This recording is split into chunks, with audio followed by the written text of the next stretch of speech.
This video is in black and white, the way most of us watched it as children. Camberwick Green, Episode 2, Windy Miller. Farmer Jonathan Bell arrives at Collie's mill with some corn to grind. Windy Miller offers him some cider but he declines it. Mickey Murphy has received an order for some cakes but needs more flour, but at the mill Windy Miller is asleep. I hope this episode brings back some happy childhood memories for you.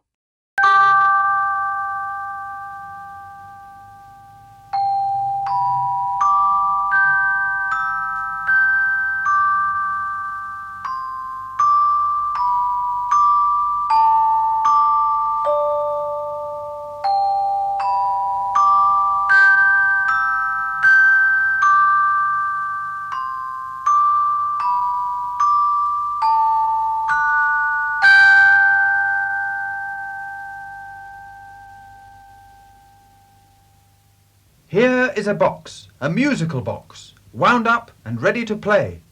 But this box can hide a secret inside. Can you guess what is in it today?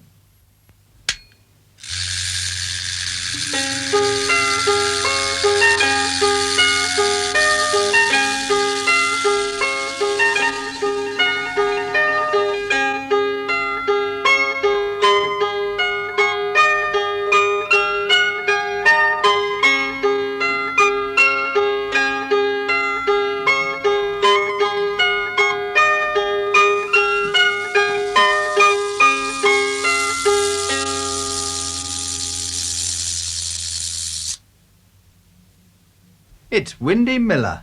Hello, Windy. Are you busy? Plenty of corn to grind? Plenty of wind in your sails? Ah, yes, they're going nicely, aren't they?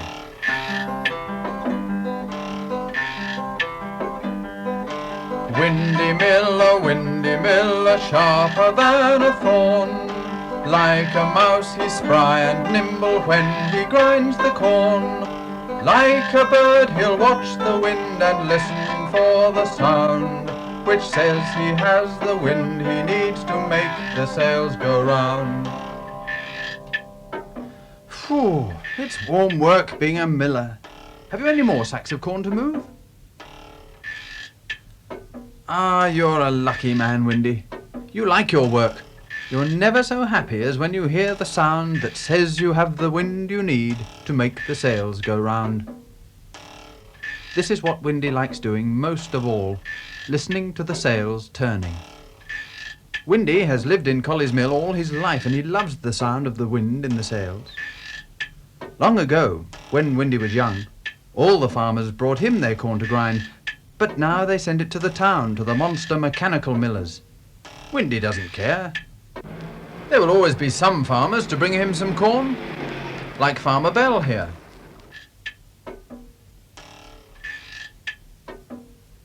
Jonathan is very pleased with life. It's been a good year for corn. They carry the sacks to the granary where the corn is kept. Jonathan teases Windy. He asks him why he doesn't get rid of his old-fashioned windmill. Windy says that the mill was good enough for his father and good enough for his grandfather and is therefore good enough for him.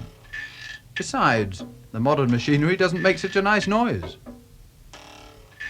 Windy will not move with the times. Windy gets some of his home-brewed cider for Jonathan. It's thirsty work carrying sacks. But Jonathan is driving, so he won't have any now. He must go to the station to get his milk churns. But Windy likes cider, so he has a drink.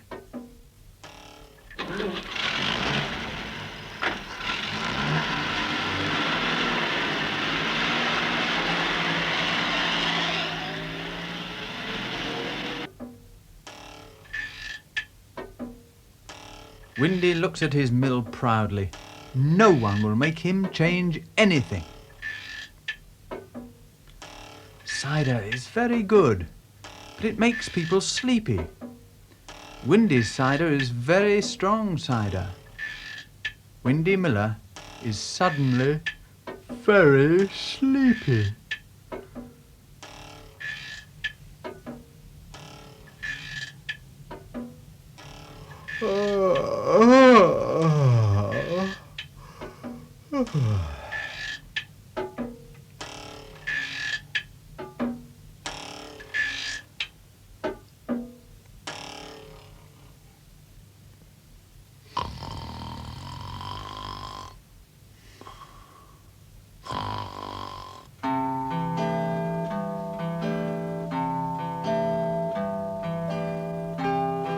Meanwhile, in Camberwick Green, nobody is asleep. Mrs. Dingle, the postmistress, is cleaning her shop window. Peter Hazel, the postman, is emptying the pillar box. Packet, the puppy dog, is helping. Mary and Paddy Murphy are playing hide and seek. Mr. Carraway, the fishmonger, is selling Mrs. Honeyman fresh mackerel. And here in Murphy's bakery, there is the greatest activity of all.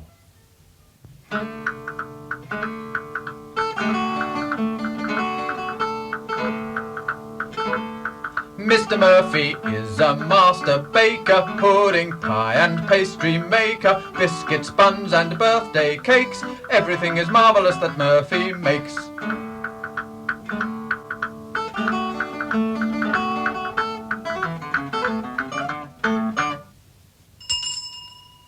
This is Captain Snort of Pippin Fort. He's come to give his order for the week. 4 dozen loaves of bread, that's 48, 2 dozen currant buns, that's 24, a dozen apple tarts, that's 12, and one of these for me.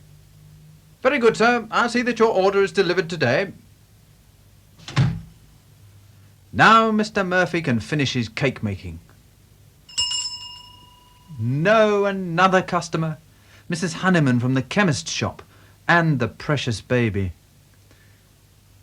She asks Mr. Murphy to hold the baby while she finds her shopping list. She is giving a big party.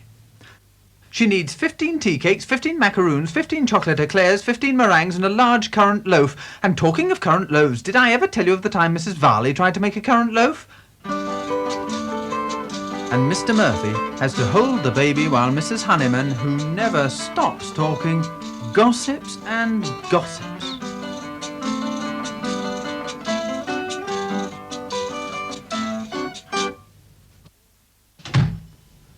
Poor Mr. Murphy. But she's gone now. Well, that's 2 big orders. He'll have to move quickly. Now let me see. Eggs? Yes. Sugar? Yes. Flour? Oh. Empty. I've run out of flour. Here's a pretty kettle of fish. There's only one thing to do. Go to Windy Miller. Rather a long way, but Mr. Murphy takes the children with him to keep him company. Mrs. Murphy is left to look after the shop, and the van is off to Colley's Mill.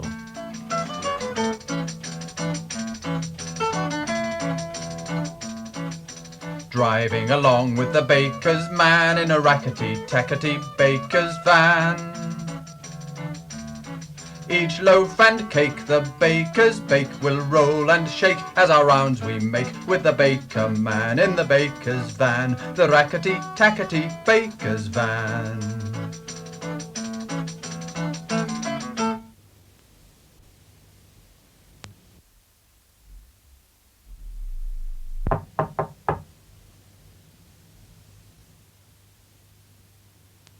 That's odd. Windy's usually about at this time. But Paddy tells his father that Windy has been found. Come along, this way. Naughty Mary. But Windy is still sound asleep. Windy, you're asleep.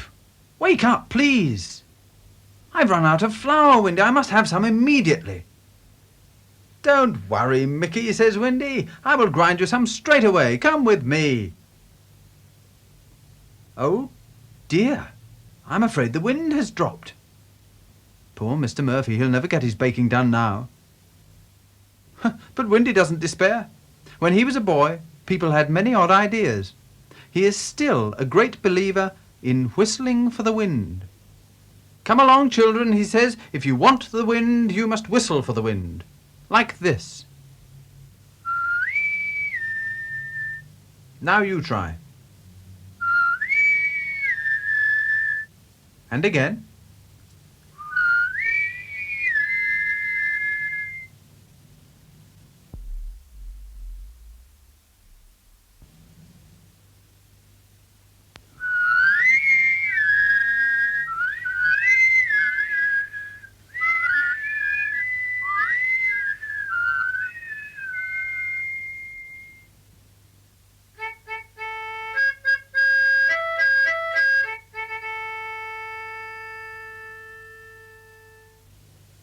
Here we are at Pippin Fort, Captain Snort's military academy.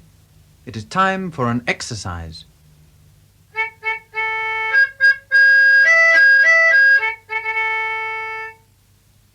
Fall in.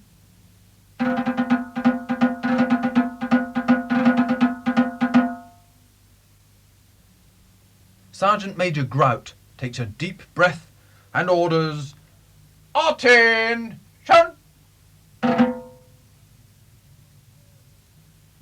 Slope! Arms!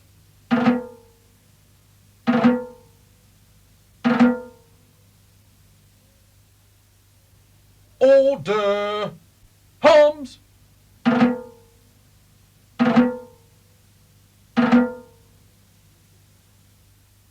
To the truck! Move!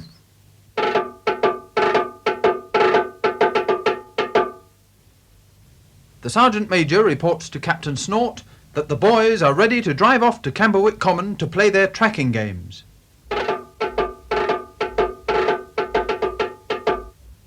And off they go.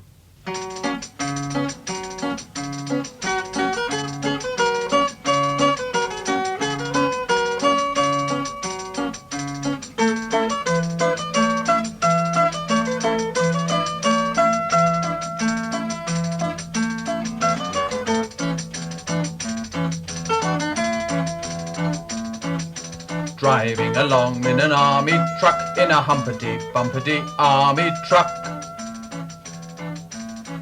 The people wave to the soldiers brave who sing and shout as they lurch about. Oh, we are in luck, we will never be stuck in a humpity-bumpity army truck.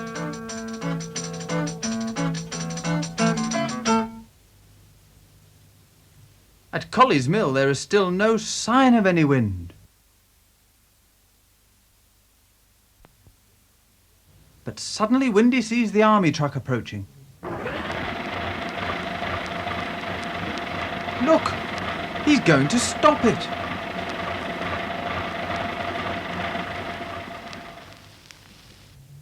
Whatever is Windy up to now? Anyway, Captain Snort agrees to it. Ah, so that's it. If one whistle won't work, if 3 whistles won't work, if 4 whistles won't work, then so many people whistling is sure to work. Well, so Windy seems to think. We'll see.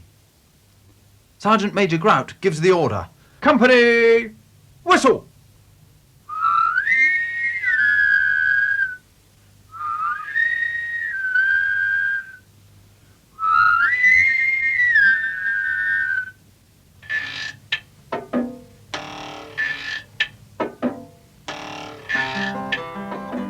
There you are. The wind is beginning to blow. Windy is sure that it is all this whistling. I wonder.